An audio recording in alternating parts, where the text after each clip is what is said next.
Sa oras na ito ay dudulog tayo sa mga salita ng Diyos at nais kong gamitin ang verse na ginamit natin once o last Wednesday. Pero particular sa John chapter 1 verse 16 na lamang. Praise God. Sabi rito ng verse 16 ng book of John chapter 1 and verse 16. For of His fullness we have all received, and grace upon grace. Ulitin ko.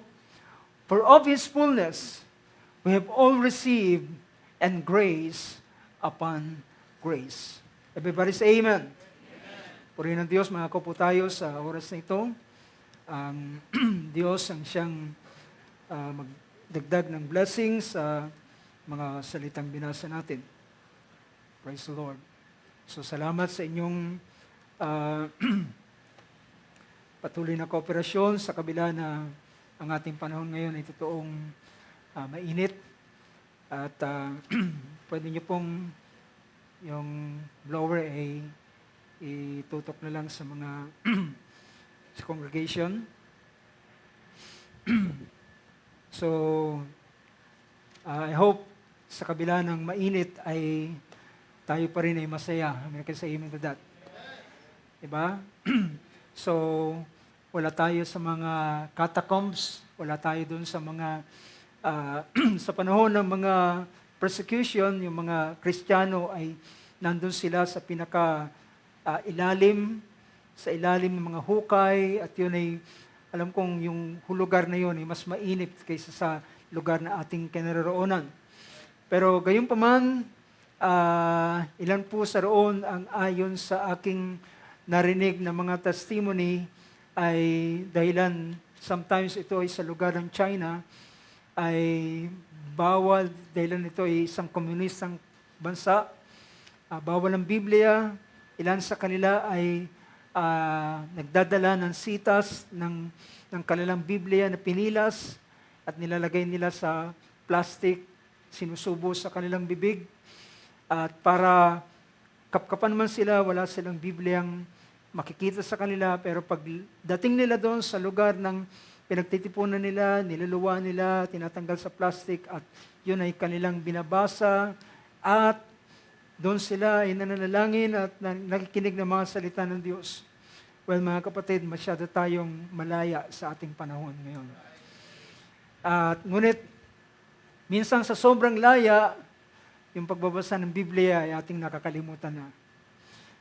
And I hope hindi tayo maghihintay ng persecution bago tayo magbigay ng pahalaga sa mga salita ng Diyos. Dahilan ang buhay ng mga mananampalataya ay ang mga salita ng Diyos. Can you say amen to that?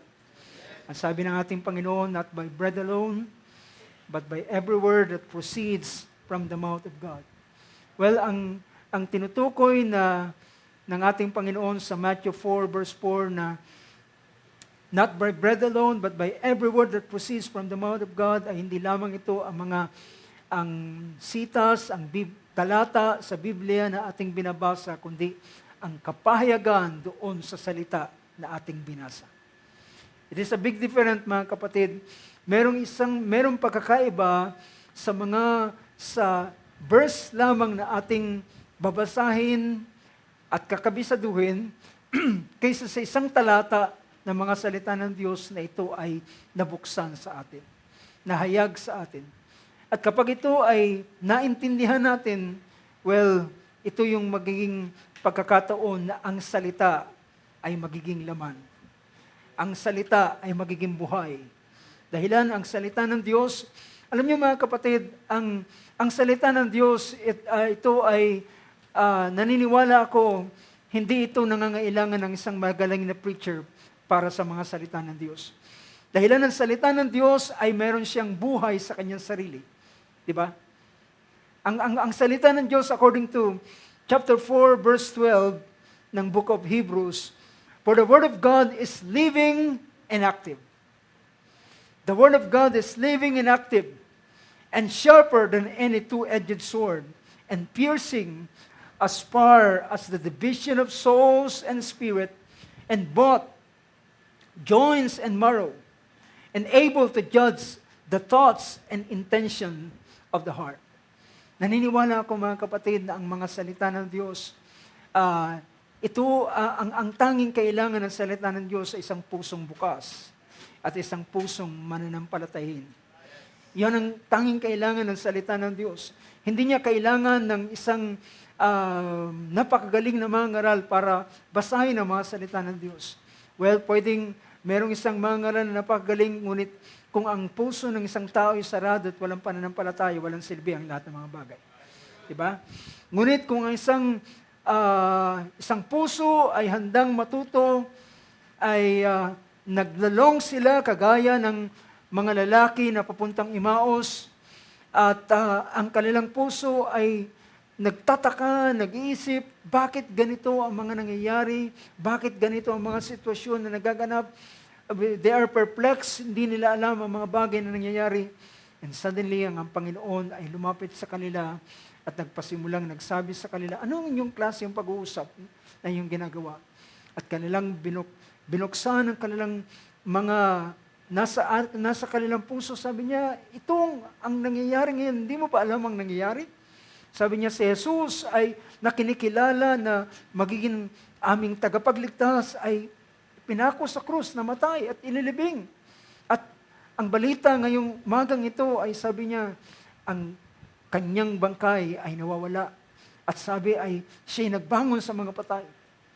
Well, mga kapatid, ang ginawa ng ating Panginoon mula sa Old Testament, sa mga prophets, sa Psalms ay binuksan ang mga salita ng Diyos. At habang ang ating Panginoon ay hindi lamang siya nagko-quote ng Scripture, kanyang ini-expound sa kanila. At habang ini-expound ng Panginoon ang mga salita ng Diyos, then ito'y naintindihan nila. Well, mga kapatid, ang ating Panginoon ay isang napakagaling na mga ngaral. Amen ka say amen to that. Ang ating Panginoon ay napakagaling mag-expound, hallelujah, ng kanyang mga salita at paano ito naintindihan at nagpaalab ng puso ng mga alagad sa oras na yun. Now, sa oras na ito, ay nais kong puntahan natin ang paksa na ating pag-usapan. At ito ay may kinalaman sa the grace of God. Ilan sa inyo ay nakarinig ng pangangaral ng nakarang Wednesday. At ito ay binigyan natin ng pansin ang ilang mga punto patungkol sa tinatawag na biyaya ng ating Panginoon. Now, pag pinag-usapan mga kapatid ang biyaya, well, ang biyaya ito ay sabihin natin, isa sa pinaka-classic meaning ng grace is unmerited favor. Unmerited favor. Ibig sabihin, ito ay tinatanggap natin hindi dahilan sa tayo ay karapat-dapat. Diba? Yun yung tinatawag na grace. At yun yung grace ay gift. Ito ay gift. Ito ay kaloob. So, ito'y unmerited. Ito ay hindi mo pwedeng, alam nyo, kailanman ang grace and mercy ay hindi ito pwedeng i-demand ng tao.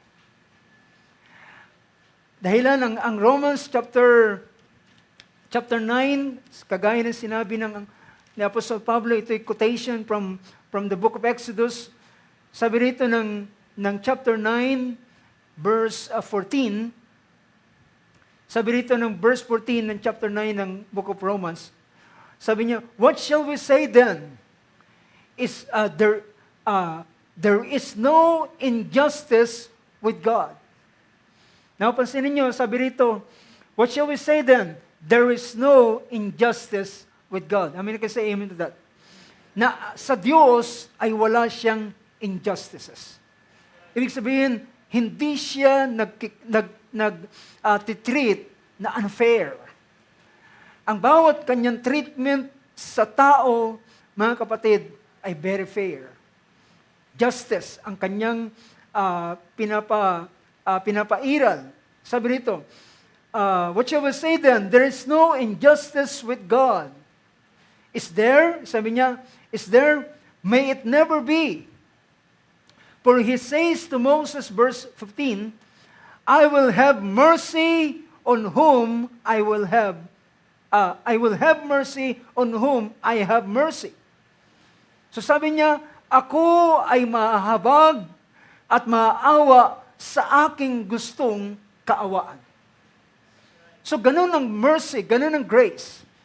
Ito ay hindi pwedeng i-demand ng tao. Yung pwedeng i-demand ng tao ay yung tinatawag na justice. Well, kapag ikaw ay nagtrabaho, well, pwede ka mag-demand ng sweldo. Kapag ikaw may merong ginawa, ay pwede kang mag-demand. At kapag ikaw ay nakaargabyado ng isang tao, yung naargabyado mo ay pwede mag-demand ng justice. Dahilan, ito yung tinatawag na fair na tingin. So, ngunit pag pinag-usapan ng grace, ang mercy, ay hindi ito pwedeng i-demand. Ito ay nakadepende doon sa gustong mahabag. Di ba? Kung gusto niyang mahabag, kung gusto niyang magbigay ng biyaya, kung gusto niyang magbigay ng awa, nasa kanyang diskresyon, nasa kanyang desisyon ang bagay na ito. Pero kailanman hindi pwedeng i-demand. And you know, mga kapatid, ang grace of God ay hindi ito pwedeng i-demand ng tao. Ito'y ibinibigay na kusa ng Diyos. Voluntarily na ibinibigay ng Diyos. At ngunit, kung titingnan natin, ay naintindihan natin o binigyan natin ng pansin ng nakaraan ang tatlong bahagi o three level of grace. Yung tatlong level ng grace, so pwedeng i-plus sa ating screen. Yung tatlong level of grace na ito ay pinag-usapan natin, the common grace, yung more grace, at yung special grace. Yung common grace, ay ito yung tinatawag na the level of grace that all creation can receive. Ito yung uri ng klase ng biyaya na ang lahat ng kanyang nilikha ay matatanggap ang ganitong bagay. Ang tawag dito is the common grace. Common grace. Tinawag itong common dahilan ito ay para sa lahat. Tinatanggap ito ng lahat. At ang common grace, idagdag ko rin doon sa common grace na yan, ay ito ay para, yung common grace na ito is for the general welfare of man. Sa ikabubuti ng tao. Para ito sa ikabubuti ng tao. So nakita natin, at daanan ko lang ang ilang mga bagay bago ko pumunta sa pagpapatuloy ng ating paksa na pinag-uusapan, na pag pinag-usapan ng common grace, sabi ng James chapter 1 verse 17, every good gift and every perfect gift is from above. So yan yung unang bahagi na binibigyan natin ng pansin, yung the level of grace. Yung level ay sabihin natin yung antas ng biyaya na kanyang ibinibigay sa tao. The level of grace na kanyang binibigay sa tao o tinatanggap ng tao. So, nagpasimula tayo sa common grace, sa more grace, and special grace. Now, dito sa James chapter 1 verse 17 ay pinakita natin o makikita natin na sinabi ni Apostol Santiago rito, every good thing, sa ibang version, good gift yan, every good thing given and every perfect gift is from above, coming from the Father of light. So, ang lahat ng mabubuting kaloob na tinatanggap ng tao, ito ay biyaya na kaloob ng Diyos sa tao. See? Ito ay kaloob ng Diyos, galing ito sa Ama ng liwanag. See? So yung salitang Father of lights, at sa ibang verse, sa gospel na binasa natin nung nakaraan ay dadaanan din natin. So dito, sabi rito, every good gift and every perfect gift is from above. So lahat ng mabuting bagay na tinatanggap ng tao, ito ay galing sa Diyos. At ang ilan na hindi, wala sila ng ganitong idea, wala sila ng ganitong pananaw, ang ilan ay kanilang tinitingnan, kaya ako nagtatamasa ng ganitong bagay dahilan pinagsikapan ko ito. Nagsikap ako, kaya ako ginawa ang ganitong bagay. Pero mga kapatid, kahit ang tao magsikap na magsikap, kung hindi bibigay ng Diyos, kung hindi pagkakaloob sa langit, ay walang tatanggapin ng tao. John chapter 3. So pinakita roon na lahat ng bagay ay walang tatanggapin ng taong anuman maliban ipagkaloob ng langit sa Kanya. Maliban na ibigay sa Kanya, ipagkaloob sa Kanya. Si Apostol Pablo ay nagsabi, ano ang meron tayo na hindi natin tinanggap? Diba? Lahat ng bagay ay tinanggap lamang natin, merong nagbigay sa atin, ito ay ang Diyos na nagbibigay. So, yung common grace na ito ay para sa lahat ng creation ng Diyos, tao, hayop, lahat ng kanyang nilalang ay ito'y ibinibigay ng Diyos sa kanila. At tinatanggap nila yung ganitong klaseng biyaya. Sa Matthew chapter 5 verse 45 ay nabasa natin na sabi roon, the sun rise on evil and on the good, and sends rain on the just and on the unjust. Siya ay nagpapasikat ng araw sa masama at sa mabuti. So, ang pagsikat ng araw, ang biyaya ng Diyos ay kagaya ng pagsikat ng araw. Meron siyang biyayang binibigay sa lahat ng tao. Masama at mabuti ay tumatanggap sila ng ganitong mga klase ng biyaya. At yung kagaya rin naman ng ulan, na kapag umulan, hindi lamang ito para sa matuwid, kundi para din naman sa mga liko. So both the wheat and the tares ay nakaka-benefit ng ulan.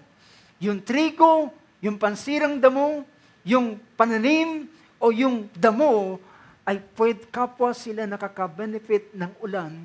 At ang ulan na yan ay general na ibinibigay ng Diyos para sa lahat. So, sa ganitong bagay. So, sa isang chapter din ng chapter 5 verse 45 chapter 6 rather ng book of Matthew ay pinakita rito yung mga bagay na hinahanap ng mga Gentile. Ano yun? Anong hinahanap ng tao? Meron tatlong pangunahing hinahanap ang tao, di ba? Pinakita ng Matthew chapter 6, ano yun? Pagkain, inumin, at pananamit. So sa atin naman ay food, shelter, yung pagkain, at yung ating mga tirahan. Pero sa chapter 6 ay pinakita ron yung pagkain, iinumin, at daramtin. Verse 32, sabi niya, for the Gentiles seek after this, all these things, and your heavenly Father knows that you need them all. So alam ng Diyos na kailangan ito ng tao, kaya ito ay ibibigay ng tao. Or rather, ibibigay ng Diyos sa tao. Pero, mapapansin ninyo sa isang portion ng chapter 6 pa rin, kung itataas natin sa verse 11, ito ay prayer ng ating Panginoon. Ano yung tinuro dyan? Sabi niya, give us this day our daily bread. So, ang Diyos ang nagbibigay at inutusan niya ang tao na manalangin sila na bigyan sila ng pagkain para sa araw na yun. At kung sila ay kikilala sa ganitong bagay, see? So ang Diyos ay nagbibigay ng kanyang pagkain para sa lahat. Kahit sa mga hayop. Pinakita roon yung mga ibon, hindi sila nagtatanim, hindi sila nag-aani, ngunit sila, sa verse 26 ng chapter 6, ngunit sila, and your heavenly Father feeds them. Diba? Your heavenly Father feeds them. So kahit ang hayop ay pinapakain ng Panginoon, at sabi niya, kahit, and your heavenly Father feeds them. So ginamit dito yung salitang Father, na ibig sabihin, lahat ng creation ng ating Panginoon, by virtue of creation, ay pwede lang i-address ang Diyos as their Father. Pero, dito lamang sa ganitong bahagi, our Heavenly Father feeds them. Are you not more value than they? Sa chapter 12, verse 6 to verse 7 ng Book of Luke, mapansin natin ang pahayag ng ating Panginoon. Sabi niya, are not 5 sparrows sold for 2 pennies? So pinakita rito yung murang value ng mga sparrows, ng mga maya. But, sabi riyan, and not one of them is forgotten. Nakuha niyo mga kapatid? Murang-mura sila, ang liit ng kanilang halaga, pero isa man sa kanila ay hindi nakakalimutan ng Diyos. Isa man sa kanila ay hindi nakakalimutan ng Diyos. At sabi niya, kahit ang inyong, verse 7, kahit ang inyong mga buhok ay bilang, huwag kayong matakot, kayo ay higit na mas mahalaga kaysa napakaraming mga maya. So pinakita rito ang common grace na ibinibigay ng Diyos, both in human and in animals, ay nagbibigay siya ng pagkain sa kanila.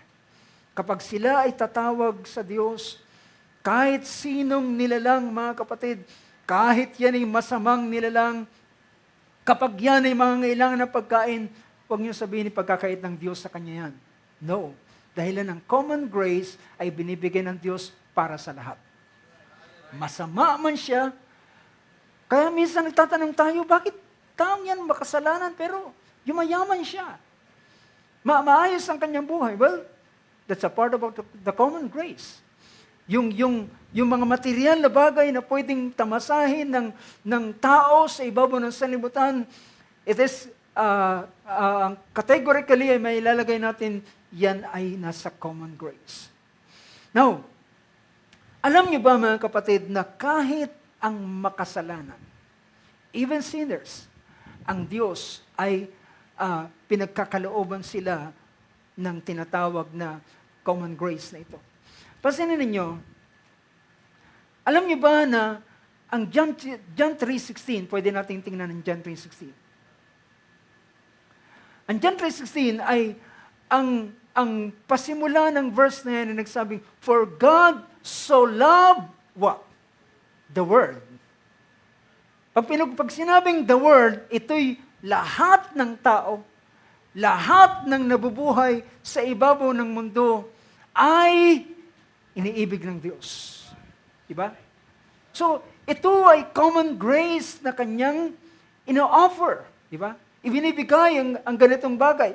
For God so loved the world that He gave His only begotten Son.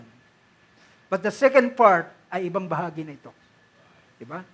Pero yung unang bagay na pinapakita rito, for God so loved the world that He gave His only begotten Son.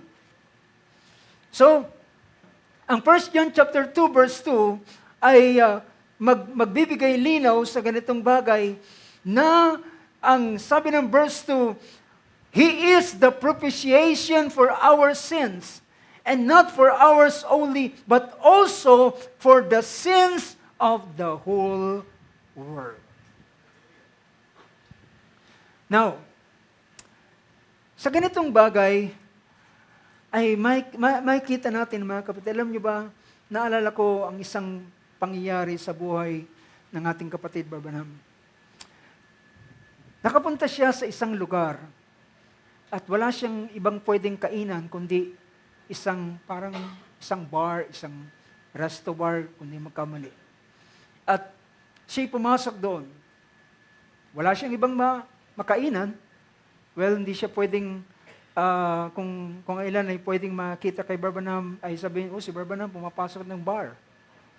Pero wala siyang mapasukan para kainan. Nakakita siya ng isang maring resto bar at siya pumasok doon at para kumain.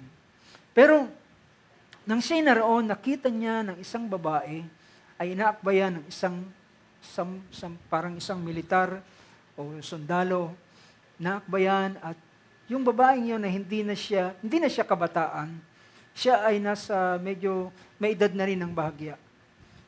At kanyang nagpasimulang sabi niya kung babaeng ito ay matinong babae, bakit niya pinababayaan ang kanyang sarili sa ganitong bagay? And all of a sudden, ay nakakita siya ng isang pangitain na ang globe ay umiikot. At habang umiikot, ay nakita niya na merong nakabalot doon sa globe. At ang nakabalot doon sa globe ay ang dugo ng ating Panginoon. Nakabalot doon sa globe ay ang dugo ng ating Panginoon at doon niya at merong ilang mga pagkatapos noon ay kanyang nagkaroon siya ng pagkakataon na makausap yung babaeng yun. At nang makausap niya ang babae ay kaya pala siya napapunta sa ganitong klase ng gawain ay dahilan sa pangailangan. Meron siyang mga anak na kinakailangan niyang pakainin. Ngunit, alam niyo, ang babaeng ito ay naakay niya sa paanan ng Panginoon. You know, ang punto na ating makikita, alam niyo ba na ang dugo ng Panginoon ay nakabalot sa buong sanlibutan? At yan ang sinasabi ng 1 John chapter 2 verse 2, na ang dugo ng ating Panginoon ay para sa pampalubag ng kasalanan, pampalubag loob sa Diyos sa kasalanan, at hindi lamang para sa atin. Hindi lamang para sa atin, kundi para sa kasalanan ng buong sanlibutan. Now, ano ang bagay na idea na pinapakita rito? Now, tingnan ninyo ang aklat ng Romans chapter 2, verse 1 to verse 4. Sabi rito ng chapter 2, verse 1 ng book of Romans, nakita natin ang bahaging ito. Pinakita rito, sabi niya, therefore you have no excuse, O man. Basahin natin sa Tagalog. Sabi niya, dahil dito'y wala kang may dadahilan o tao, sino ka man na humahatol, sapagkat sa iyong paghatol sa iba, ay sa iyong sarili ang hinahatulan mo, sapagkat ikaw ay na humahatol, ay gumagawa ka ng gayong mga bagay. So, may malinaw sa atin ito. Then verse 2, at nalalaman natin na ang hatol ng Diyos ay ayon sa katotohanan, laban sa kanila na mga nagsisigawa ng gayong mga bagay. Then verse 3, hindi, at iniisip mo ba, numabaga ito, o tao, na humahatol sa mga nagsisigawa ng gayong mga bagay, na ginagawa mo ang gayon din na ikaw ay makakatanan sa hatol ng Diyos. So ang kaisipan ng ilan ay tinutuwid nila ang ilan, hinahatulan nila ang ilan, pero sila naman ay gumagawa, iniisip nila na sila yung makakalagpas sa paghatol ng Diyos. Pero ang verse 4 gusto kong bigyan ng pansin. Sabi ng verse 4, bago ko basahin sa Tagalog, sabi rito, or do you presume on the riches of His kindness and forbearance and patience, not knowing that God's kindness is meant to lead you to repentance. Sabi rito, o hinahamak mo baga ang kayamanan ng kanyang kabutihan. Napansinin natin yung salitang kayamanan ng kabutihan. Ang kayamanan ng kabutihan ito ay ine-extend ng Diyos kahit sa pinakamakasalanan dito sa ibabaw ng sanlibutan. Kanyang inilalagay ang ganitong biyaya sa kanila sa lahat. Nasabi rito, sabi niya, hinahamak mo ba mo ang mga kayamanan ng kanyang kabutihan at pagtitiis at pagpapahinuhod na hindi mo nalalaman. So pansinin ninyo na ang ating Panginoon ay mayaman, riches of His kindness, mayaman sa kanyang kabutihan, at ang kanyang pagtitiis, yung kanyang long suffering sa mga makasalanan, na bakit hindi sila kagad hinahatulan ng Diyos. Alam niyo ba na ang hindi paghatol ng Diyos ay paggagawad ng Diyos sa kanila ng kanyang biyaya? Bakit ang tao, sa kabila na siya'y makasalanan, sa kabila na siya'y gumagawa ng ganitong bagay, ang ilan ay nagsasabi, dapat sa taong yan hindi na siya nabubuhay. And yet, mga kapatid, siya ay pinapahintulutan pa ng Diyos na mabuhay pa sa ibabaw ng sanlibutan. At yung buhay na meron siya, sa kabila na siya'y masama, ay siya ay ginagawaran pa rin ng Diyos ng kanyang biyaya. So the riches of His kindness and forbearance and patience, that alam natin, na sinasabi rito, supposed to be na ang kabutihan ng Diyos na kapag nakita at naintindihan ng tao, ito ang maglilid sa kanya sa pagsisisi. It will lead him to repentance. Magdadala sa kanya kapag nakita niya sa kabila na ganito ang aking ginagawa, ay ako ay binibiyahan pa rin ng Diyos. Kapag na-realize niya ang ganitong bagay, ito ay magdadala sa kanyang puso sa pagbabago into repentance. But brothers and sisters, meron mga tao na hindi nila nare-realize ang ganitong bagay. Still nagpapatuloy sila sa kanilang mga bagay na ginagawa. Napapansin ninyo, ang isang talata na sinabi sa aklat ng 2 Peter chapter 3, verse 9. Sabi rito, ang tingin ng mga tao sa Panginoon ay masyado siyang maluwag kasi hindi niya hinahatulan yung mga taong makasalanan. Sabi ng verse 9, the Lord is not slow about His promise. Hindi ibig sabihin na hindi niya igagawad ang kanyang kahatulan. Sabi niya, the Lord is not slow to fulfill His promise, as some count slowness. Nang ilan ay nagsasabi kanyang masyadong pagiging maluwag. Bakit siya narito sa ganitong bagay? Hindi siya maluwag, hindi niya, ay ibig sabihin, hindi siya nagkukonsente, kundi siya ay sabi rito, but is patient toward you. Ang dahilan pala ay siya ay mapagpahinuhod. Ang dahilan pala, ang Diyos ay mapagtiis kahit man sa isang taong makasalanan. Ang dahilan, ang Diyos ay nag-iintay sa taong yun na magsisi. At ang bagay na ito ay, ang tawag dito is just, ito ay common grace na binibigay ng Diyos sa mga tao, even sinners. So, siya ay patient, at dahil, sabi niya, siya ay mapagtiis, siya ay mapagpahinuhod, ng anong dahilan? Na ayaw niyang mapahamak ang sinuman. That's the truth of the matter. So the truth of the matter is, sabi rito, is patient toward you, not wishing for any to perish, but to come to repentance. Kahit ang isang talamak na makasalanan ay hindi hinahatulan ng Diyos, ginagawa na ng Diyos ng kanyang biyaya, at inaantay niya ang taong ito na magsisi, binibigyan niya ng pagkakataon. Tingnan niyo ano sinabi ng Book of Revelation, even the harlot, di ba?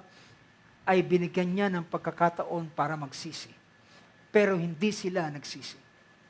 So yung ganitong bagay na makikita natin, ang dahilan kung bakit sila nananatili sa kabila na nagpapatuloy silang gumagawa ng kasalanan, ay merong biyaya ang Diyos sa kanila.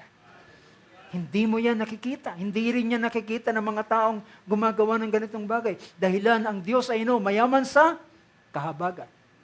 Because the Lord is rich in mercy. Dahilan sa kanyang kayamanan, sa kanyang kahabagan, kahit ang makasalanan ay kanyang iniintay na sila ay magsisi. At ang tawag niyan ay common grace. Na kahit ang masama ay pinapasikatan niya ng araw. Kahit ang mga liko ay hindi sila hinahatulan ng Panginoon. Now, tingnan natin. Sabi rito ng Titus chapter 3 verse 4. So, gusto kong pagtuunan natin ng pansin yung tinatawag na common grace nito. Na ilan sa bagay hindi natin nabigyan ng pansin noong nakaraan. Sa Titus chapter 3 verse 4, sabi riyan, "But when the kindness of God our Savior and His love for mankind." What is mankind? Lahat ng tao. So it is common grace. So ang ibig sabihin, yung pagdating ng ating Panginoon dito ay para sa buong sanlibutan. Doon niya ginawad yung tinatawag na common grace. But brothers and sisters, ngunit, tandaan natin, ang lahat na ito, ang pagpapahinuhod ng Diyos, ang kagandang loob ng Panginoon, ang pagtitiis ng Panginoon, ay kanyang pinapakita at ito ay common grace. Napakasagana nito pero ito ay binigay ng Diyos sa lahat. Common grace. Datapot pagdating doon sa pangalawang level of grace na more grace, naintindihan natin na yung more grace na ito ay ibibigay niya lamang now, this kind of grace is conditional. Nariyan ba kayo mga kapatid? This kind of grace, the first level of grace na common grace, ito ay para sa lahat. But now, pagdating dito sa higit pang biyaya, kung tayo ay nasasaganaan sa kayamanan ng biyaya ng Diyos na ginagawad niya kahit sa makasalanan tao, ay meron pa siyang nakalaang higit pang biyaya. At itong higit pang biyayang ito ay inilaan niya naman sa kanino? Sa mga mapagpakumbaba. So dito naintindihan natin na merong mga taong makakatamasa ng higit na biyaya kaysa isang tao. Diba? Makakatamasa sila na higit na biyaya kaysa sa ibang tao. Nakita natin noong nakaraan, ang isang taong matuwid at isang taong makasalanan na nanalangin, pero yung isang matuwid na hinahamak niya ang kanyang kapwa at nagmamalaki sa Diyos, yung kanyang katwiran ay nawala sa kanya. Di ba?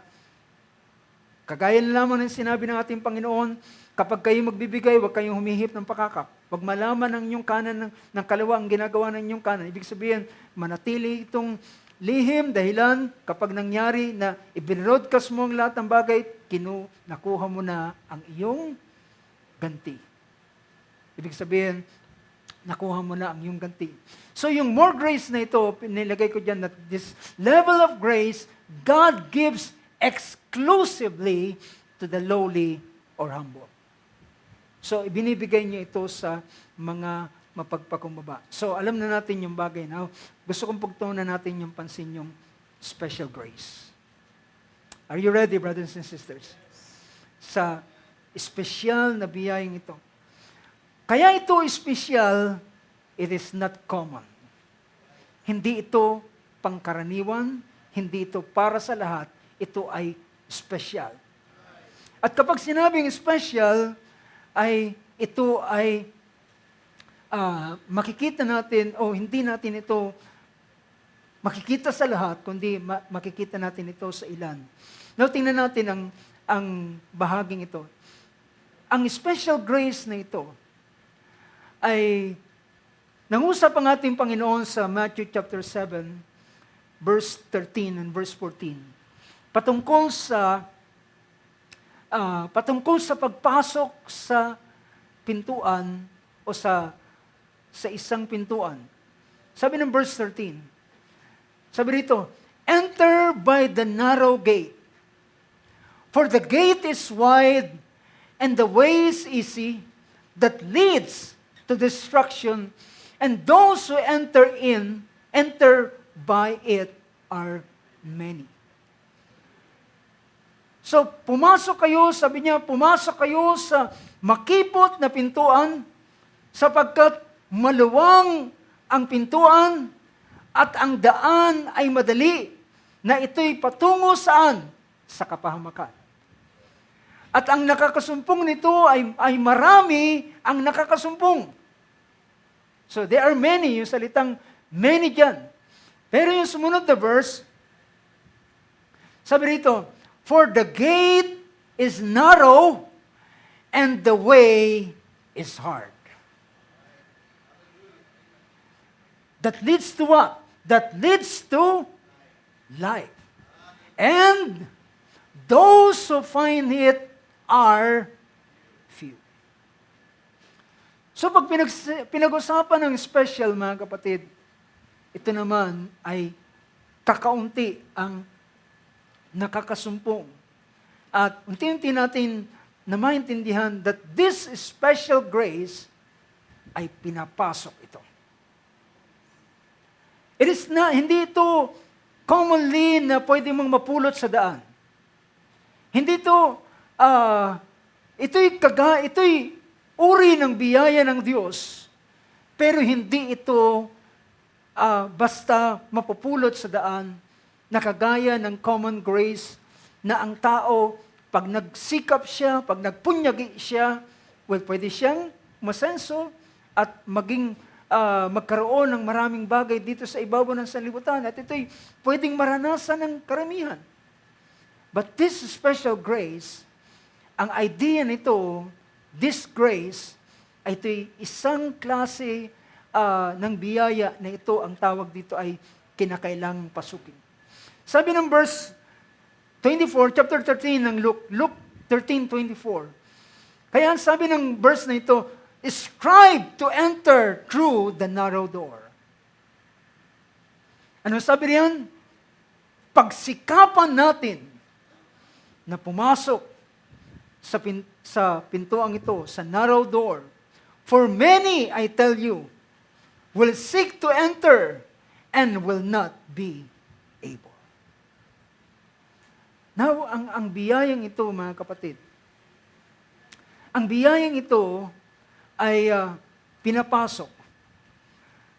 Dahilan, ang ating Panginoong Hesus, habang kausap niya ang isang lalaking si Nicodemus, paalala niyo ang John chapter 3. At ang pinag-uusapan nila ay patungkol sa paniniwala sa ating Panginoon.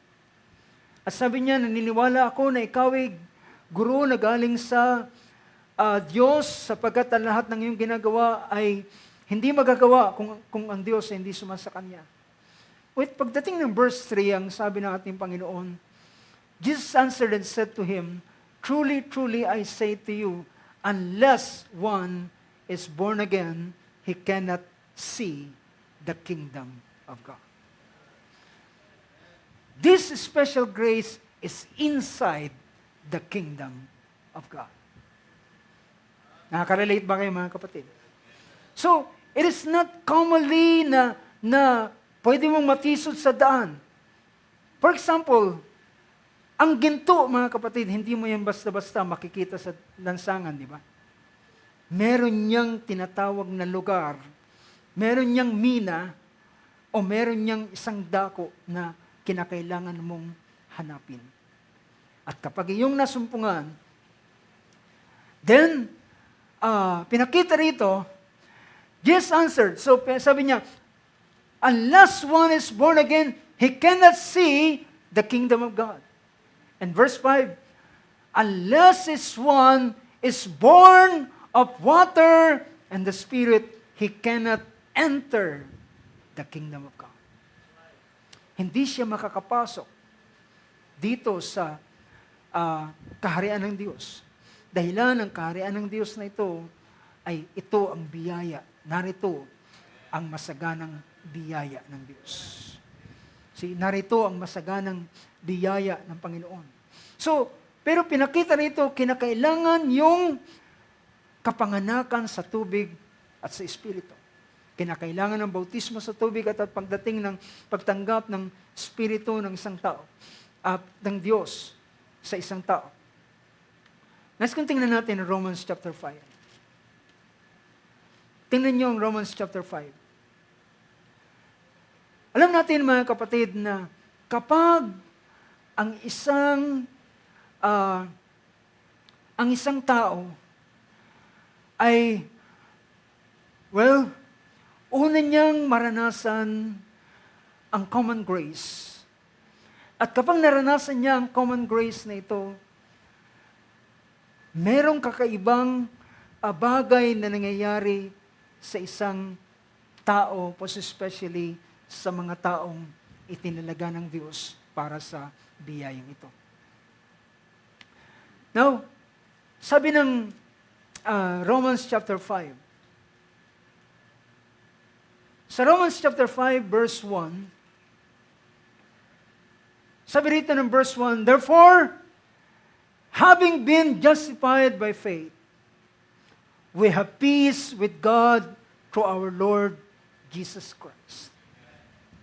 So pagkatapos ng isang tao ay makaranas ng kapanganakan sa tubig at sa Espiritu, at nakaranas siya ng tinatawag na pag-aaring ganap, sabi rito, therefore, having been justified by faith, we have peace with God through our Lord Jesus Christ.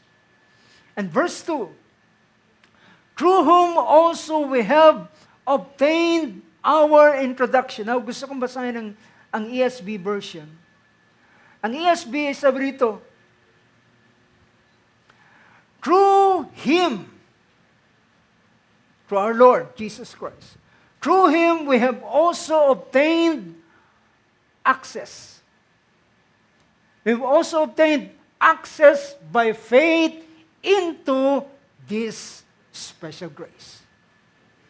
So, ang lugar, ang dakong ito o ang biyayang ito ay pinakita rito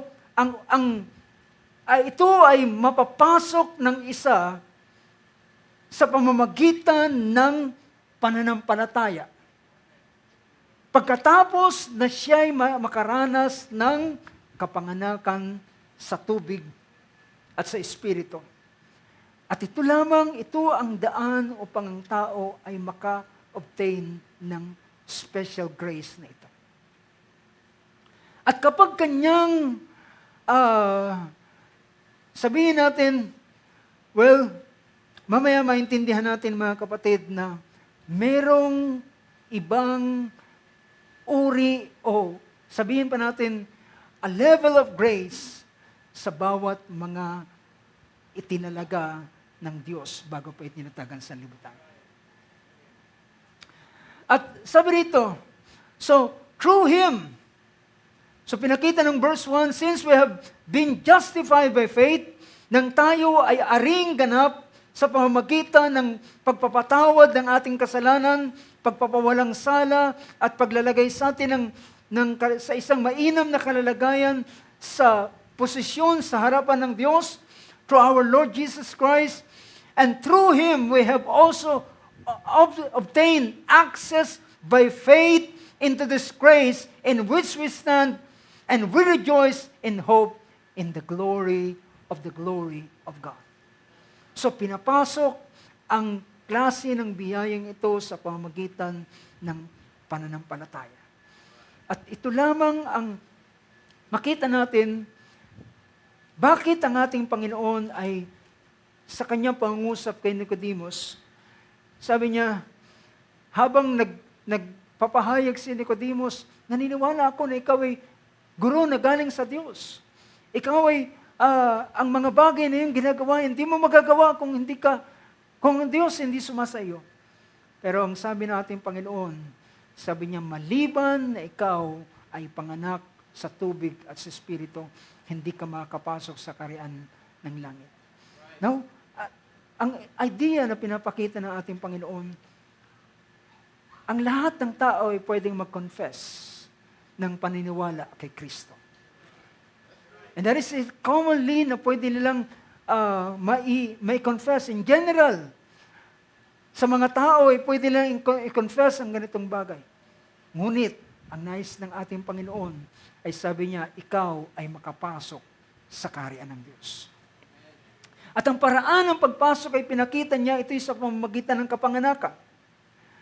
At sabi rito, at matapos na ang tao ay makaranas ng kapanganakan, ito tayo'y magkakaroon ng tinatawag na susi sa mga biyayang ito. Obtain access by faith into this grace. Now, pagkatapos na maranasan ng tao ang ganitong bagay, alam nyo, pinagpatuloy ni Apostol Pablo ang kanyang paglalatag ng maraming bagay dito sa Romans chapter 5.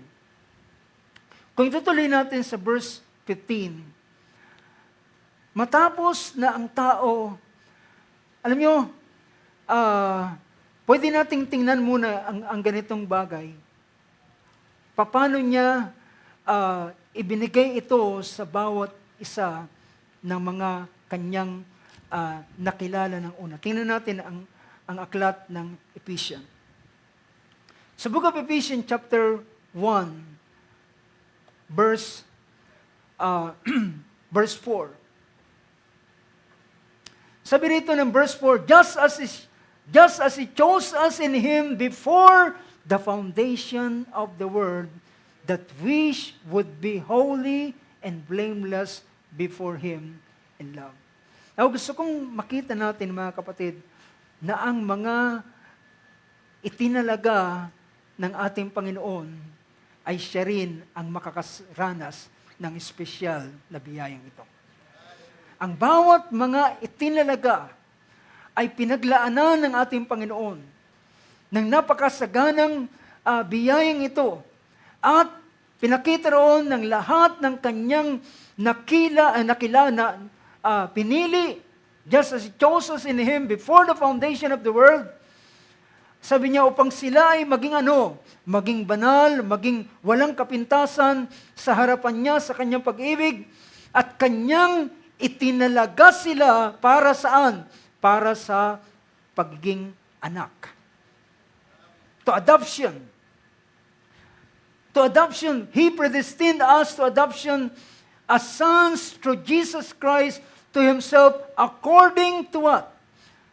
Sabi ng isang version na gusto kong tingnan natin ang ESV sa verse.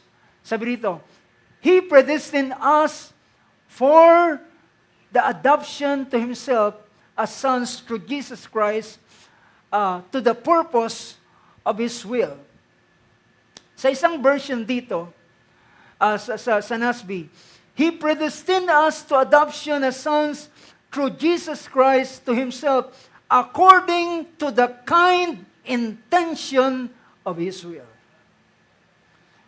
Now, gusto kong makita natin na sa mga nakilala ng Panginoon ng una pa, ay doon pa lamang sa pasimula, ay meron ng inilaan na biyaya ang Diyos para sa kanila. And this grace is intended for them. At hindi ito para sa lahat. Ito ay intended para sa kanila. Kanino? Sa mga nakilala ng una pa, bago pa itinatagan sa libutan, at mga itinalagan niya sa pagkukupkop, sabi niya, para kay Kristo Jesus, ayon sa kanyang mabuting kalooban, sabi niya, kagandang loob, to the kind intention of His will, to the praise of the glory of His grace. Ito'y para sa ikaluluwalhati ng biyaya na kanyang inilaan. So yung biyaya na inilaan ng Diyos ay lalong makikita sa kanyang kakinangan at kagandahan. Now, kung ating tutuloy ang bahaging ito para maintindihan natin, ang chapter 5 muli ng verse ng Book of Romans, pinakita ang ganitong bagay. Sabi rito ng verse na ito, pasimulan natin sa verse 15 ng Book of Romans.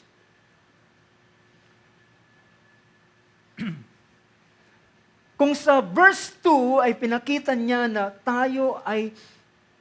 para tayo ipasok ng Diyos sa biyayang ito na nakalaan, sa this special grace na kanyang inilaan sa mga itinalaga ng Diyos bago pa itinatag ang sanlibutan, ay sabi rito, verse 15, pinakita niya, let's start from verse 14. Nevertheless, death reigned from Adam until Moses, even over those who had sinned in the likeness of the offense of Adam, who is a type of him. So pinapakita rito na dahilan sa isang tao, sa isang pagsalangsang,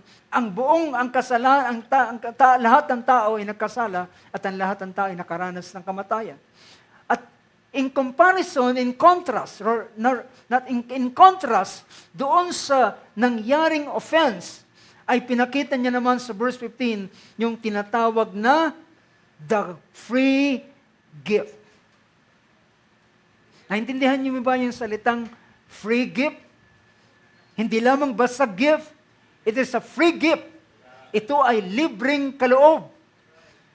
Sabi niya, but the free gift, so this is the grace of God, but the free gift is not like the transgression. For if by the transgression of the one, the many died. Sabi niya, ang libreng kaloob ay hindi kagaya ng pagsalangsang, sapagkat sa pagsalangsang ng isa ay maraming namatay. Gayunpaman, sabi niya, much more did the grace of God and the gift by grace. Much more, higit pa sa lahat, ang biyaya ng Diyos at ang kaloob sa pamamagitan ng biyaya, sabi niya, ng isang taong ito, by the grace of the one man, Jesus Christ, abound to the many. Now, mapapansin natin yung salitang many, dahilan ang pinapakita rito ay hindi lahat. Naalala ko sabi natin, Panginoon, ang anak ng tao hindi na parito para paglingkuran, kundi para maglingkod at ibigay ang kanyang buhay as a ransom for many. So, ang unang biyaya ay inilaan ng Diyos para sa lahat ng mga tao. But this kind of grace ay kapag ang isang tao ay nakapasok sa biyayang ito, and then, sabi ng Banal na Sulatan, tatanggap siya ng biyaya sa ibabaw ng biyaya. It's grace upon grace. So, sabi rito, basahin natin sa Tagalog. Datapwat, gayon din ang kaloob na walang bayad ay hindi gaya ng pagsuway, sapagkat kung sa pagsuway ng isa ay nangamatay ang marami, lubhapang sumasagana sa marami ang biyaya ng Diyos at ang kaloob dahil sa biyaya ng isang lalaking si Jesucristo. Then verse 16, sabi rito, the gift is not like the result of that one man's sin, for the judgment following one trespass brought condemnation. So yung pagsuway ng isa, for the judgment following the trespass brought condemnation, but the free gift following many trespasses brought justification. Ang justification ay isang uri ng espesyal na biyaya sa tao na nakapasok dito. So makita natin na pinakita ng ating ni Apostle Pablo sa kanyang, rather ni Peter, sabi niya, repent and be baptized every one of you for the forgiveness of sins. In the name of Jesus Christ, sa pamamagitan ng bautismo sa pangalan ng ating Panginoon, ay doon niya tatanggapin ang kapatawaran. Yung salitang remission ay yun yung justification. Yun yung pag-aaring ganap sa isang tao. Verse 17, For if because of one man's trespass, death reigned through that one man, much more will those who receive the abundance of grace. Sabi niya, sa pamamagitan ng, basahin natin sa Tagalog, sapagkat kung sa pagsuway ng isa ay naghari ang kamatayan sa pamamagitan ng isa, lubhapang magsisipaghari sa buhay ang nagsisitanggap ng kasaganaan ng biyaya. Well, mga kapatid, ito ngayon ang pasimula ng pagtanggap ng biyaya sa ibabaw ng biyaya. Ito yung pasimula. Sabi niya, higit pa nga sa lahat, sabi niya, for much more will those who receive the abundance of grace, ang biyayang ito na lubos na napakasagana, and the gift of righteousness. This gift of righteousness, yung kaloob ng katwiran, ay ito yung justification. Ito yung pag-aaring ganap. Sabi niya, reign in life through the one man, Christ Jesus. At siya ay maghahari. Now, ang susunod na maranasan ng taong ito na nakapasok sa ganitong klase ng biyaya, pagkatapos niyang maaranasan ang pag-aaring ganap, na ito ay pagpapakita ng napakasaganang biyaya. Naalala ko sabi ni Apostol Juan sa kanyang pangusap, Behold what manner of love the Father hath bestowed upon us, that we should be called the children of God. Gaano kasaganang pag-ibig ang kanyang ibinigay sa bawat isa sa atin. Well, mga kapatid, ang pagkakaiba ng common grace dito sa special grace na ito, ang Diyos ay nagtitiis doon sa mga makasalanan at nagpipigil siya dahilan binibigyan niya ng pagkakataon ang tao at inilaan niya ang judgment na ito sa huling mga araw ng tinatawag na pagbubuhos ng kagalitan ng Diyos. Winewithhold niya ang kanyang sarili. Pero dito, ay ang pagkakaiba ay sa mga paggagawaran niya ng biyayang ito, bagamat siya ay sa atin ay nagpapahinuhod, pero ang bawat isa ay maghahatid ng kalawalatian sa harapan ng Diyos. Tingnan natin ang ilang pang mga bagay. Napansin ninyo ang bagay nito. Pagkatapos na tingnan natin ang isang karanasan ni Apostol Pablo. Ito yung pagkakaiba ng isang itinalaga ng Panginoon. Tingnan ninyo ang Book of Galatians chapter 1.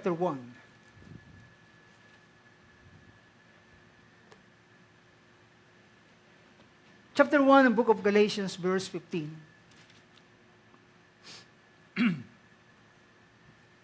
Sabi rito, verse 15, But when God, who had set me apart, even from my mother's womb, and called me through His grace. Dito gagamitin natin ang example sa buhay ng isang lalaki na tinawag na dating si Saulo. That later on, siya tinawag na Pablo at ginamit ng Panginoon. Pero, pansinin ninyo yung statement na kanyang ginamit. Sa Tagalog, sabi rito, ngunit nang magalingin ng Diyos na siyang sa akin ay nagbukod. Naintindihan niyo ba yung salita rito na ibinukod, had set me apart even from my mother's womb. Ako ay kanyang inihiwalay, itinangi. Itinangi niya na sa kabila ng ganitong ang ginawa ng Panginoon ay inihiwalay siya doon pa lamang sa sinapupunan ng kanyang ina. Ibig sabihin, di pa siya pinapanganak, wala pa siyang ginagawang masama at mabuti, ay hinirang siya ng Diyos, pinili siya ng Diyos, at siya ay tinalaga ng Panginoon para sa masaganang biyayang ito. Para sa espesyal na biyayang ito. At sabi niya, at ako ay tinawag niya sa pamamagitan ng biyaya na siya ay nalugod. So ang pagtawag ng Diyos at ang sumunod na pangungusap niya sa aklat ng 1 Timothy chapter 1 verse 12 to 16.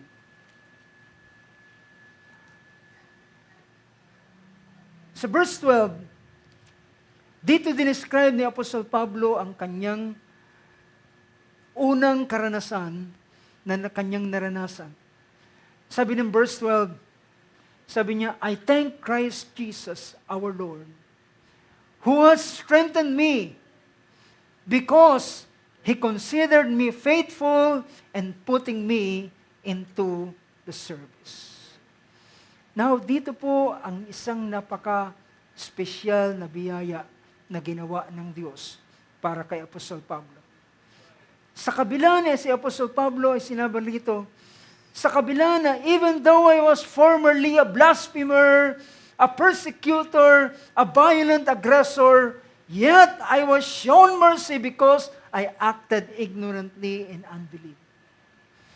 Gaano kalaking biyaya ang ibinigay ng Panginoon kay Apostol Pablo, kay Saulo, na dati siyang blasphemer, namumusong sa pangalan ng Panginoon. Kanyang binibigay ng hindi magandang pangalan, inyong salitang pamumusong. Kanyang sinasalitaan ng hindi maganda ang pangalan ng Panginoon. He's a blasphemer.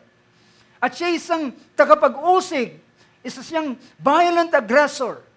Hinihilan niya ang bawat mga mananampalataya para i-deny nila ang pananampalatayang ito. Pero siya ay ginawaran ng Diyos ng biyaya. Nakuha niyo yun?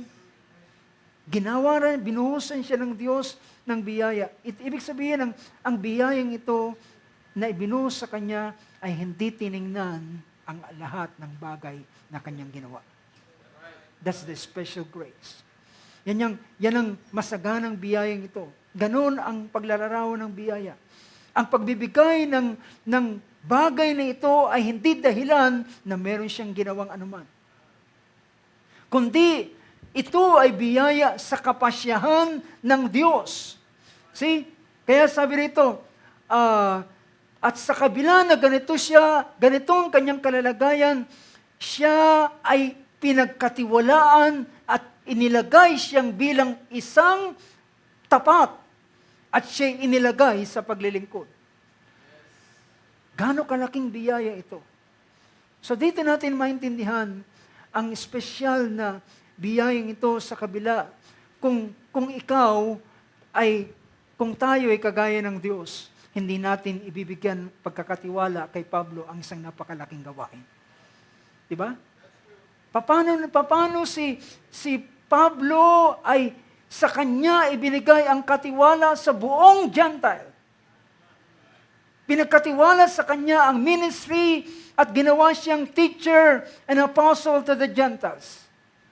Ito'y ang masaganang biyayang ibinigay sa kanya. Hindi siya karapat-dapat sa bagay nito. Hindi siya worthy sa anumang bagay. Ito'y kapasyahan ng Diyos na ibigay sa kanya ang biyayang ito. Praise God. At siya ay itinalaga na ng Diyos bago pa tinatagan sa libutan at bago pa siya ipinanganak, doon pa lamang sa sinapupunan ng kanyang ina ay inihiwalay na siya. At sabi rito, verse 14, and the grace of our Lord was more than abundant. Amen. Ang biyaya ng Panginoon, ang salita na lamang biyaya ng Diyos ay napakasagana na, napakaganda ng pakinggan. At tawag pa rito ng isang manunulat ng awit, tinawag niyang amazing grace.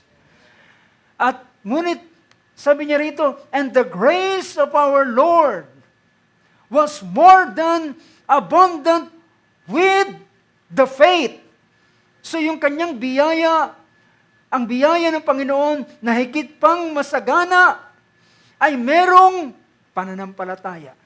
Ito ay paglalagak ng tiwala sa Kanya, pananampalataya at pag-ibig na naroon kay Kristo Jesus. Kaya nga sabi niya, it is a trustworthy statement deserving full acceptance that Christ Jesus came into the world to save sinners, among whom I am foremost of all. Sabi niya, totoong sinabi ng salita na ang Diyos ay naparito, sabi niya, para sa makasalanan at ako ang pinakapangulo sa lahat ng mga makasalanan. Pero nakita niya ang ganitong napakasaganang biyaya. Ano yung unang biyayang tinanggap ni Apostol Pablo? Pinatawad siya sa lahat ng bagay na kanyang ginawa.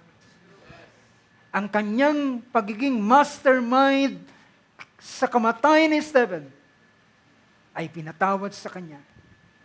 Kaya nga nang si Ananias ay tinutusan ng Panginoon, pumunta ka kay Saulo.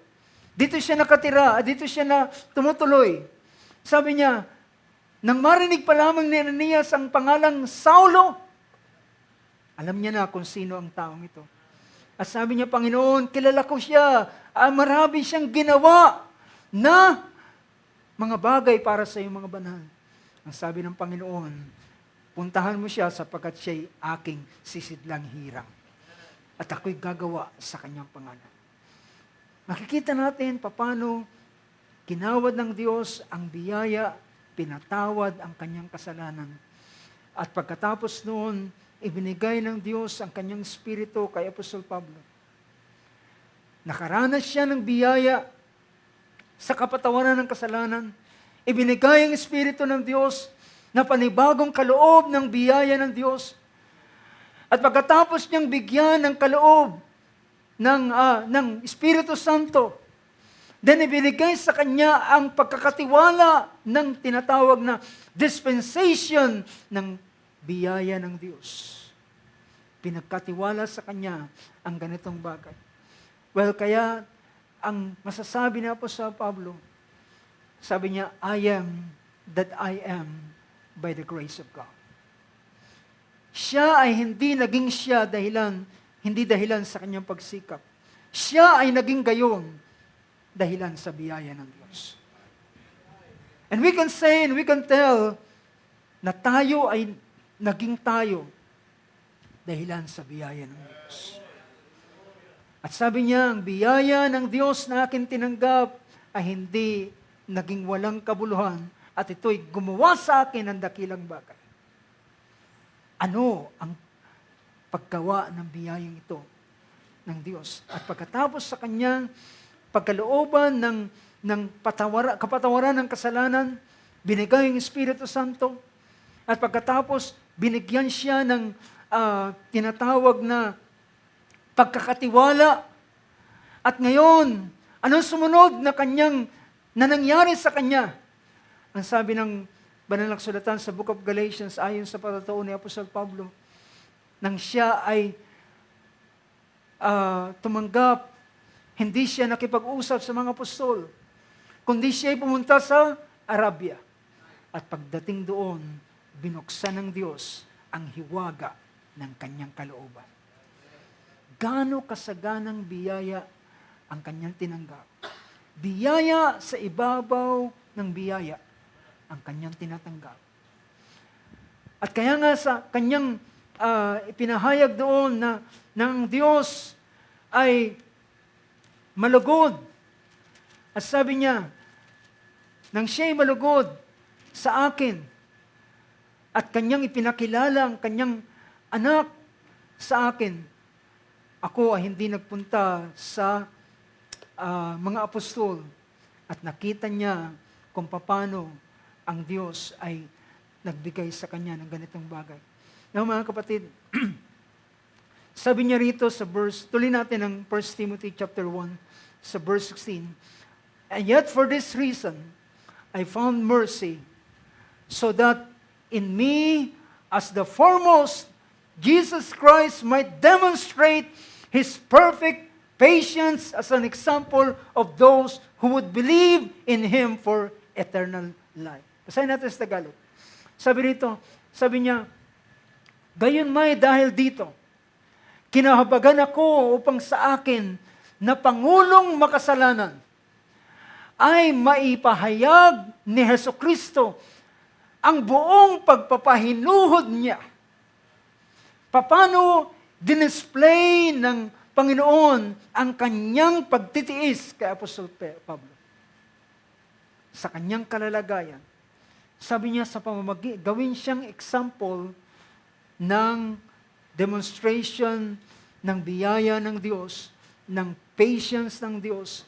Kaya sabi rito, Jesus Christ might demonstrate His perfect patience as an example for those who would believe, bilang isang halimbawa sa mga magsisampalataya sa Kanya sa ikabubuhay na walang hanggan. Mga kapatid, si Apostol Pablo ay isang example ng pagtanggap ng special na biyaya ng Diyos. Sa kanya, i-demonstrate ng Panginoon ang napakasaganang biyayang ito ng ating Panginoon.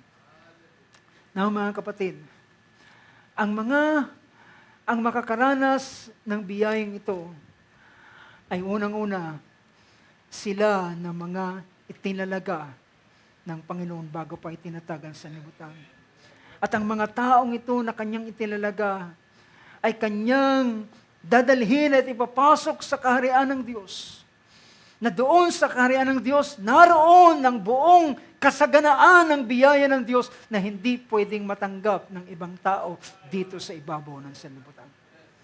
And this kind of grace is only, hallelujah, kung kanina nakita natin yung more grace na yan exclusive doon sa mga magpapakumbaba. Now, this special grace is, hallelujah, ito ay nakareserve exclusively. Now, tingnan natin ang isang pangungusap ng talatang ito. Sabi rito ng aklat ng Ephesians chapter 1 verse 17 ng book of Ephesians. Sabi rito, that the God of our Lord Jesus Christ, the Father of glory, may give you the spirit of wisdom and of revelation in the knowledge of Him. Ito'y prayer ni Apostol Pablo, na ang Panginoon ng Ama ng kaluwalhatian ay ibigay sa inyo ang espiritu ng karunungan, ng pahayag, at ng kaalaman sa Kanya. At ang inyong mga mata ng inyong mga puso, that the eyes of your understanding may be enlightened, so that you will know what is the hope of His calling. Ito ay biyaya sa ibabaw ng biyaya. Ito ay biyaya sa ibabaw ng biyaya na ating maranasan. Pagkatapos mo, kapatid, natanggapin ang kapatawaran ng ating mga kasalanan at tinanggap natin ang Espiritu Santo. At nang tinanggap natin ang Espiritu Santo ay iba yung biyaya pa ang maranasan. At tayo ay pinagkalooban, binuksan ang ating mga mata upang makita natin ang liwanag ng kanyang kalooban. Maintindihan natin ang pag-asa ng kanyang pagkatawag sa atin, ang kayamanan ng kanyang kaluwalhatian na kanyang inilaan sa mga banal. At sabi niya, I pray that the eyes of your heart may be enlightened so that you will know what is the hope of His calling, what are the riches of His glory, and the inheritance of the saints, and what is the surpassing greatness of His power toward us who believe. Now, ang espesyal na biyayang ito ay para sa kanila na mga sasampalataya. Ano ang bagay na nakalaan? Sabi niya, and the surpassing greatness of His power toward us who believe. Sabi niya, and there are in accordance with the working of the strength of His might. Alam niyo, for me, ang lahat ng naranasan ng bawat isa atin ay biyaya sa ibabaw ng biyaya. Ang ikaw ay bigyan ng kaloob ng Espiritu. Ito'y biyaya ng Diyos. Ito'y sukat ng kanyang biyaya, sabi ng Banal na Sultan. Ang maintindihan ang kanyang plano at layunin sa iyong buhay, ito ay kanyang masaganang biyaya sa bawat isa atin. Sabi ng isang talata sa chapter 4 ng book of 1 Timothy, verse 10. Sabi rito, for it is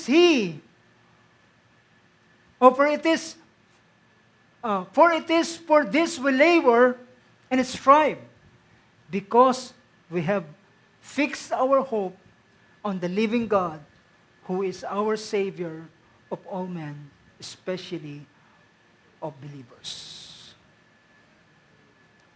Now, sa huling bahagi na gusto kong pagtuunan ng pansin. Alam niyo ba na meron siyang nakalaang espesyal na biyaya sa mga tinatawag na ito sa Romans chapter 9, verse 22. Verse 22 and verse 23, 24. Or verse 21. Sabi ng verse 21, sa Tagalog sabi niya, o wala bagang kapangyarihan sa putik ang magpapalayok, upang gawin sa isang limpak ang isang sisidlan sa ikapupuri at ang isay sa kahihiya. Now, pansinin ninyo yung salita rito na vessels, one vessels for honorable use and another for a common use. So sabi nyo, what if God, although willing to demonstrate His wrath and to make His power known, endured with much patience vessels of wrath prepared for destruction? Meron dito tinatawag na dalawang klase ng vessel. The vessel for honorable use and another for common use. Na yung tinawag niya na sabi niya, although willing to demonstrate His wrath and to make His power known, endured with much patience to the vessels of wrath, prepared for destruction.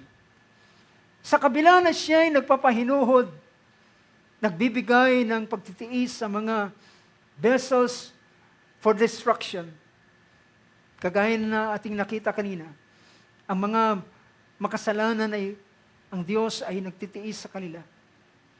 Ngunit, kung siya ay nagbibigay ng ganong patience sa mga vessel na ito, well, at sila'y para lamang for destruction, how much more ang kanyang ilalaan na patience sa mga tinatawag na vessels for honorable use. I hope you get the point, brothers and sisters. Sabi rito, and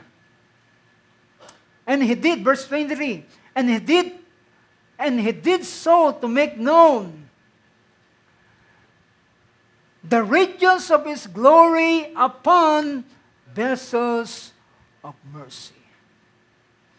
Upang maipakilala ang kayamanan ng kanyang kaluwalhatian sa mga sisidlan ng habago ng awa na kanyang inilaan para sa kaluwalhatian, inihanda ng una pa para sa kaluwalhatian. Now, my point is this. Meron siyang higit na bagay na biyayang inilaan sa mga tinatawag na vessels of mercy. Dahilan sila ay vessels of mercy. Ang Diyos ay magbubuhos ng masaganang kahabagan sa kanila at kaawaan sa kanila at pagtitiis at pagtitiyaga at paghahantay hanggang sa sila ay kagaya ng ang Diyos na kagaya ng magpapalayok. He has too much patience. Habang ang putik ay kanyang inaanyuan. Naalala ko sa Book of Jeremiah, inanyayahan ng Panginoon si Jeremiah na pumunta doon sa magpapalayok. At manood ka at doon ko paparating ang aking salita sa iyo. At habang siya ay naroon, si Jeremiah ay nanonood doon sa isang magpapalayo, kumuha ng putik. At habang kanyang inaanyuan, ay nabasag yung inaanyuang palayok.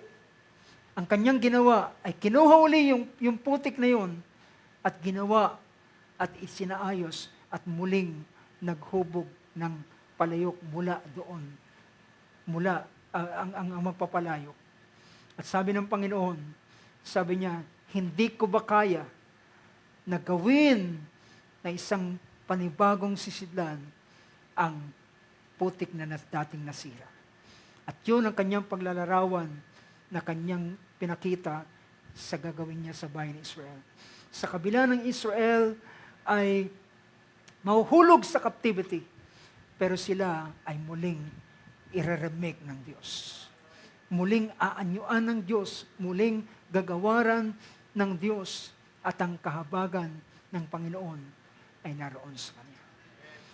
Now, mga kapatid, kung inyong bibigyan ng pansin ang bagay nito, ito ay inilaan, ang espesyal na biyayang ito ay inilaan ng Diyos sa Kanyang mga hinirang bago pa itinatagan sa libutan. Ito ay inilaan niya sa bawat isa sa kanila na mga magsisampalataya. Mga tao na kanyang itinalaga, na sinabi niya, sila na kanyang tinawag ay kanyang nakilala ay kanyang itinalaga. At ang kanyang tinalaga ay kanyang tinawag, ang kanyang tinawag ay inaring ganap. Ang kanyang inaring ganap ay kanyang nilawalhati din naman. Well, mga kapatid, hallelujah. This kind of grace ay hindi ito maranasan ng lahat ng mga tao, kundi ito'y maranasan dahilan sa ito'y espesyal, ito'y para sa kanyang mga espesyal na mga tao. Purihin ng Diyos, tayo tumayo. Hallelujah. Palakpakan natin ating Panginoon sa oras ito. Uwitin natin ang isang awit na nagsasabing,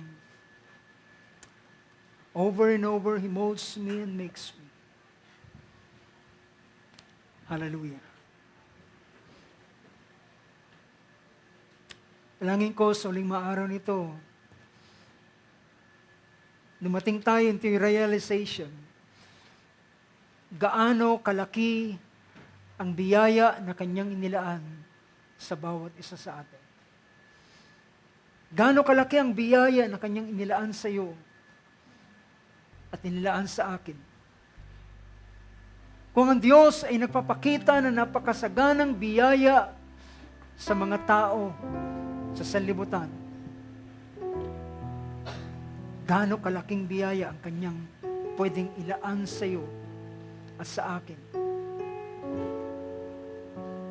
Nang pinaka-dahilan ng pagparito ng ating Panginoon ay para sa kanyang mga hinirang, para sa kanya na mga ang kanilang pangalan ay nakasulat sa aklat ng buhay, ay pinaslang ang kordero bago pa itinatag ang sanlibutan, ay sa kanila talaga intended. Ganun pa man, ang dugong tinigis ay naging dahilan para pangtakip sa kasalanan sa buong mundo upang ang galit ng Diyos ay hindi maibuhos. Upang ang Diyos ay manatiling patience, manatiling nagtitiis, dahilan meron siyang mga hinirang na gustong kunin dito sa mundong ito. Meron siyang mga hinirang na mga nakilala ng una pa na gusto niyang ihiwalay. And imagine, brothers and sisters, kapag kanyang nakuha na ang kanyang mga hinirang, ang buong sanlibutan ito ay makakaranas ng galit ng Diyos. Bubuhos ng Diyos ang kanyang kagalitan. Papainumin ng saraw na walang halo, sabi ng banal na kasulatan, ang ibabaw ng sanlibutan ito. But the rest of the people na makakaranas ng ganitong bagay, but ang kanyang mga hinirang ay tapos na niyang inihiwalay at idinala sa isang sekretong lugar. Let's sing this song, mga kapatid, as we praise God, honor the Lord, praise Jesus. Hallelujah. Ating iko ang ating mga ulo sa oras ito. Hallelujah. Gaano kalaking biyaya ang kanyang nilaan sa bawat isa sa atin. Ikaw at ako at ang mga tao sa ibabaw ng sanlibutan. Sinabi ni Apostol Pablo na tayo ay katulad din nila na lumalakad ng ayon sa takbo ng sanlibutan ito.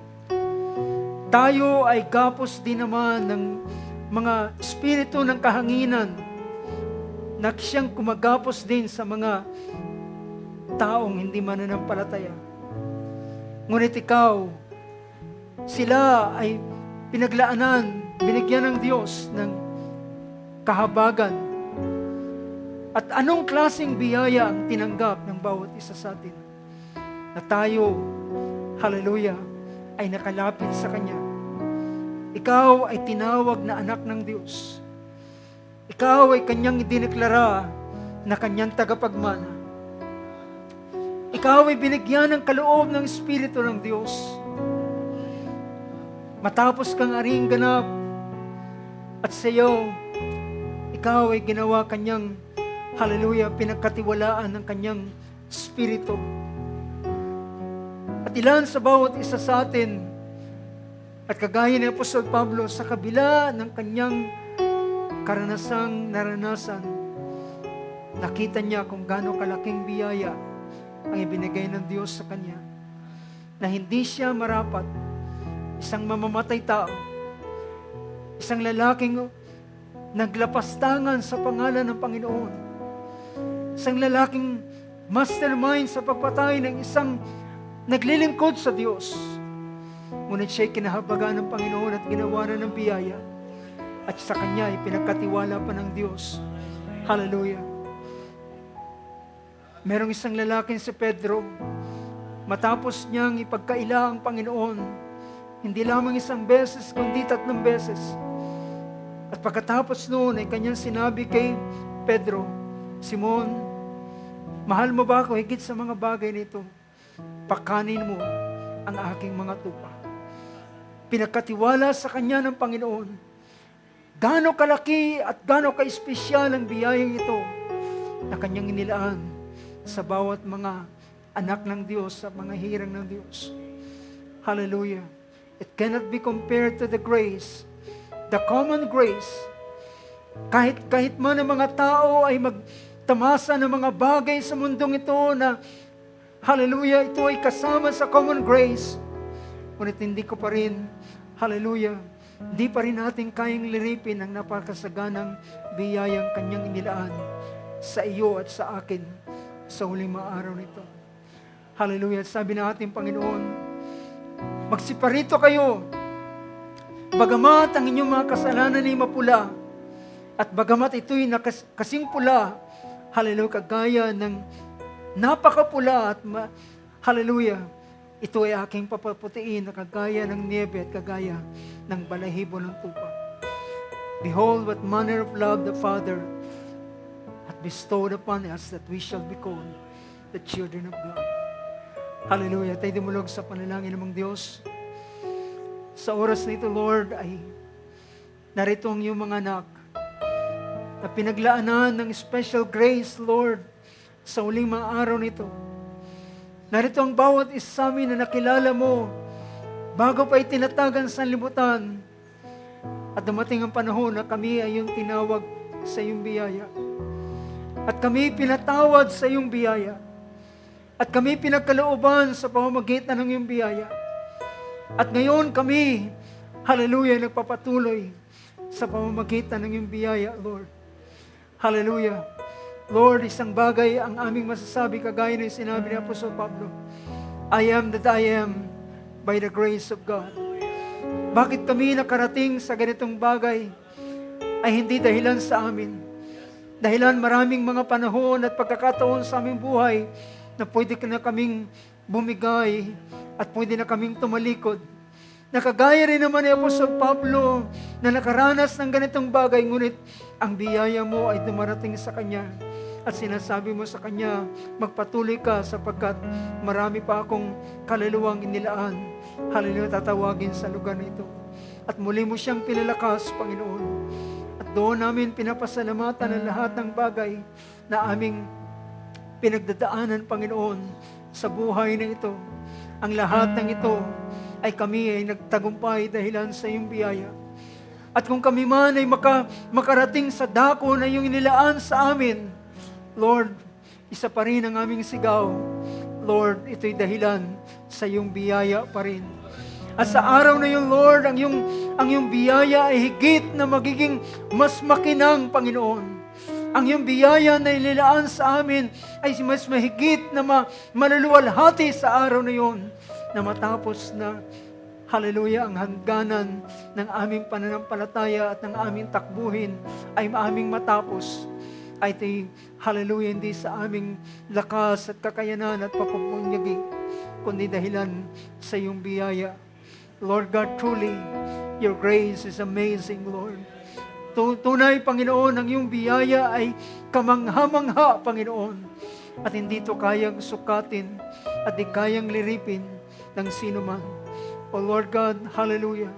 Yan ang dahilan kung bakit ang mga mananampalataya ay nagawa nilang ipagpalit ang lahat ng bagay. Ipagpalit ang kanilang kabuhayan, ipagpalit kahit man ang kanilang buhay at hindi tanggihan ang kanilang pananampalataya at ibinigay ang kanilang buhay sapagkat meron kang biyayang gumagawa sa kanila. O Panginoon Diyos, hallelujah, kami ay magpapatuloy at kung ayuman ang bagay na iyong ipapahintulot sa buhay nito, ay kami ay makakapagtagumpay, hindi dahilan sa anumang bagay, kundi dahilan sa iyong biyaya sa bawat isa sa amin. Panginoon, maraming salamat sa iyong mga salita. Ikaw ang mag-bless, Lord, sa mga salita mo, Panginoon, na iyong pinahintulot sa bawat isa sa amin. Sa iyong pagbubukas, O Diyos, sa iyong mga salita, sa pagpapakilala mo sa amin sa iyong napakasaganang biyaya. Higit pang ipakilala sa iyong mga anak ang iyong biyaya sa uling araw nito. At mabubuhay kami, Panginoon, sa iyong masaganang biyaya. Lord, maraming salamat sa iyong mga salita. Nais namin ibalik sa iyo ang buong kapurihan, buong karangalan, at buong pagpapasalamat sa pangalan ng aming Panginoong Kristo Jesus. Amen and amen. Praise God. Sabi sa amen.